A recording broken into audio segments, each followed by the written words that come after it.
Neste momento eu quero vos trazer uma breve reflexão para alguém que perdeu um ente querido, né? Para uma pessoa que neste momento se encontra triste. É um momento em que nós não gostaríamos que acontecesse, mas todos nós estamos sujeitos e isto vai acontecer um dia. Sabemos que a morte, no plano original de Deus, ela é uma intrusa. Deus criou o homem, Deus formou o homem para que ele vivesse eternamente. Esse sempre foi o desejo de Deus, o propósito original de Deus. Quando Deus colocou aquele casal lá no jardim do Éden, naquele belíssimo jardim, naquele paraíso. O homem era livre, né, para ser feliz. No entanto, Deus condicionou a felicidade daquele homem, que ele comesse de todo o fruto do jardim que estava ali no paraíso, menos do fruto da árvore do conhecimento do bem e do mal. Porque no dia em que dele comesse, certamente morreria. Então, a felicidade do homem, né, a vida eterna do homem, vamos assim dizer, no paraíso, dependia exclusivamente de ele obedecer à ordem de Deus. Mas, infelizmente, ele desobedeceu, ouvindo a voz de Satanás, o inimigo de Deus.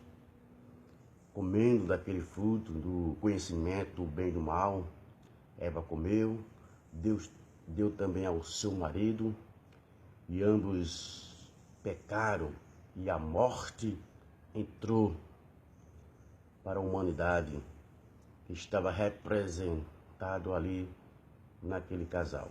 Mas como eu dissera, Deus é vida. A morte foi uma intrusa, mas Deus não desistiu desse homem. Deus investiu caro. Deus investiu o mais precioso que ele tinha na eternidade. A Bíblia diz, São João capítulo 3, versículo 16. Porque Deus amou o mundo de tal maneira que deu seu Filho unigênito, para que todo aquele que nele crê não pereça, mas tenha a vida eterna. Aí nós vemos, Deus veio dar outra oportunidade ao ser homem, ao ser humano que passou a ser mortal, a vida eterna. Então, através de Jesus Cristo, este homem é recuperado, ele é salvo, né? E ele passará a ter a vida eterna. Porque o único que tem a vida eterna e que habita na luz inacessível, pelo qual nenhum homem foi visto, é Deus. Então Deus veio transferir a sua vida para o ser humano.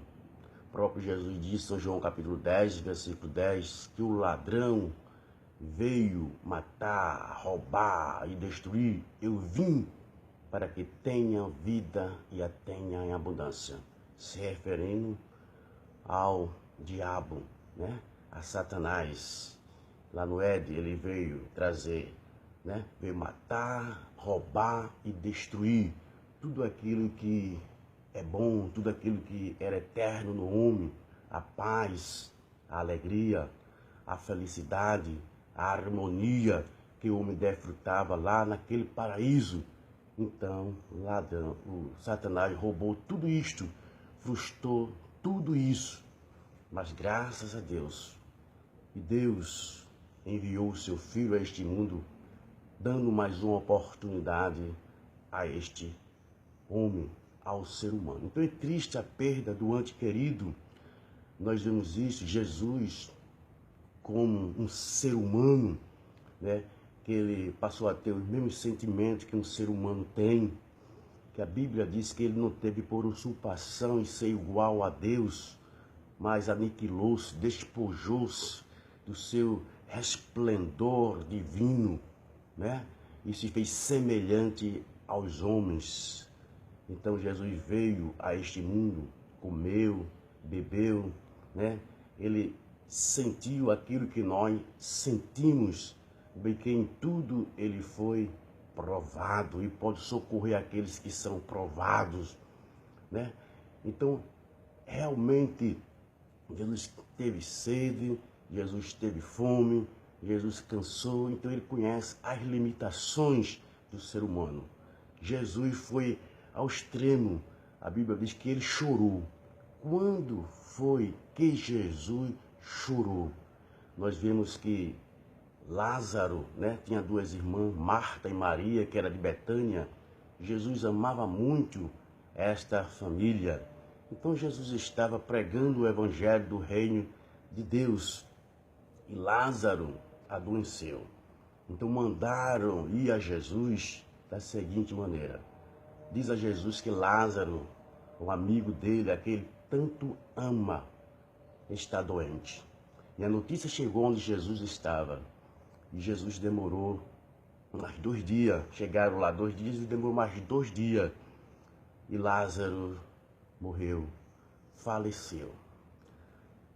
E quando Jesus chegou na casa de Marta e Maria, o choro foi grande. É natural. Se tu estivesse aqui, meu irmão não teria morrido.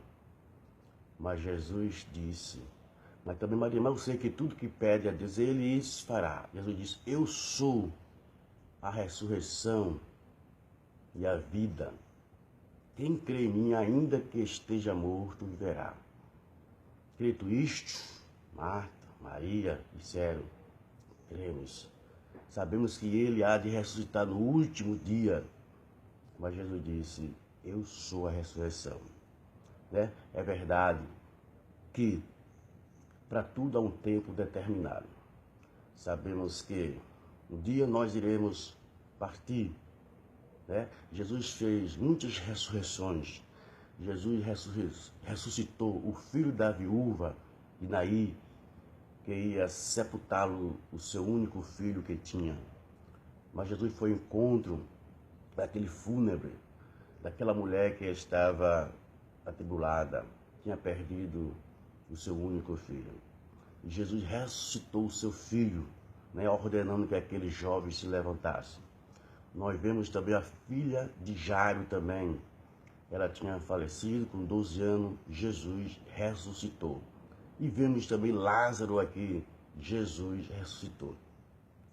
Porque realmente não tinha chegado a hora, o tempo dessas pessoas partirem desta vida.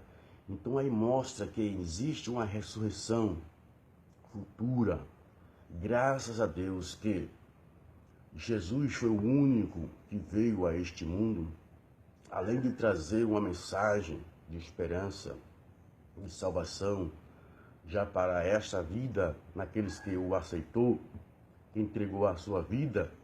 Jesus Cristo preenche esses corações de paz, de alegria, né, e de esperança. Por que esperança? Porque a salvação que Jesus nos veio trazer não é simplesmente para esta vida, enquanto o homem estiver vivendo aqui neste mundo. Esta salvação, ela vai além túmulo. É a esperança dos salvos, daqueles que entregaram a sua vida ao Senhor, não se limita somente nesta vida. O apóstolo São Paulo diz que se Jesus não ressuscitasse, vã seria a nossa fé. Nós seríamos semelhantes como os demais, como as demais pessoas que só se limita nesta vida o seu prazer a sua alegria. Mas a esperança do salvo vai além do túmulo, porque Jesus Cristo prometeu que iria ressuscitar aqueles que morreram com a fé viva nele, com a fé que ele foi e é o Salvador das suas vidas para a vida eterna, para entrar na eternidade com ele e para sempre estar com ele. Então lá não vai haver mais choro, não vai haver planto, não vai haver cemitério, porque todas as coisas se fizeram novas, né? Então, tudo já está preparado. Jesus deixou essa grande promessa antes de ser assunto ao céu. Em São João, capítulo 14, não se turbe, não fique perturbados os vossos corações. Credes em Deus, crede também em mim. Na casa de meu Pai há muitas moradas. Quando eu for e vos preparar lugar, virei outra vez e vos levarei para mim mesmo, para que aonde eu estiver, estejai vós também. Aí está a maior promessa para a sua igreja. Jesus está voltando para arrebatá-la e ficar com ele por toda a eternidade. O apóstolo São Paulo também, em 1 Coríntios capítulo 15, versículo 51, foi revelado também a ele, disse: eis que vos digo um mistério, nem todo dormiremos, porque essa sentença de morte pesa para todos os seres humanos enquanto ele viver. Mas em ocasião do arrebatamento da igreja, muito, ou seja, todos os cristãos que estiverem vivos não irão provar pela morte física. Paulo diz: eis que eu vos digo um mistério, isso não foi revelado. Nem todos os salvos irão passar pela morte viva, os que estão vivos. Por quê? Porque ao soar a trombeta de Deus, os mortos em Cristo, aqueles que morreram com a fé viva, né, do arrebatamento, da volta de Jesus, ressuscitarão primeiro. Veja, irão ter até esse privilégio, irão ressuscitar primeiros. E todos os salvos que estiverem vivos, eles serão transformados, não irão morrer, irão ser transformados. E simultaneamente os que ressuscitaram com Cristo, que estavam mortos, e os vivos que seus corpos foram transformados. Que transformação é esta?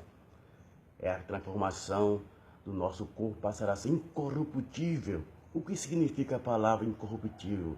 Aquele que não se corrompe, que não se desgasta, que não se envelhece, que não adoece. É um corpo semelhante ao corpo de Jesus. E um corpo imortal.